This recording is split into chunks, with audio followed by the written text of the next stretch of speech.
ওই 1 জানুয়ারির উপরকে দাদারা প্রত্যেক বছর পিকনিক করে, তো আমাকে ডাকে যে, আর আমাকে ডাকে দিয়ে নিয়েছে আদা রসুন কাটাকাটি ছেঁচা চেঁচি দে বলছে ছেঁচাইলা। তারপর দাদা একটা ঘরে কি মেশিন নিয়ে আলো, বাপে মেশিনটা ঢুকা আছে সব আদা রসুনলা একদম এই গুঁড়া হয়ে বেড়েছে, একদম এই গুঁড়া, এটা তো আমি আগে দেখিয়ে নে। তারপর আরো বলছে আমাকে আলু কাট, আলু আর পেঁয়াজ দিয়ে দিল ধরাই, বলছে ঠিক আছে তাহলে কাটাকাটি করছি। আমাকে তো ওই জন্য ডেকেছে কাটাকাটি, আর এদিকে দুটা খুঁড়া আমার পুরা চুলা আছে মন দিয়ে নিয়েছে, মানে একদম ঝাড়ে ছুলছে, আমাকে দিচ্ছে না, বলছি তুই আদা রসুন কাট ওই দেরে। আমি ঠিক আছে।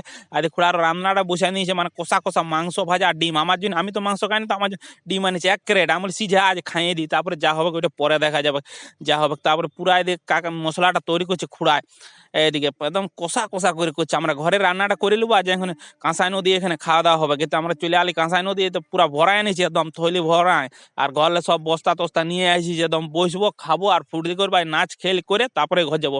মানে 1 জানুয়ারিটা এভাবেই আর প্রত্যেক বছর কাটে। তো আমাকে এই বছর ডাইকেছে, তো আমি চলে আসি, মানে ফ্রি খাওয়ার জন্য আমি আগে থাকি, যথা ফ্রি যদি আমাকে বলেছে তো আমি দৌড়ে চলে গেলি, আর কোনো আমার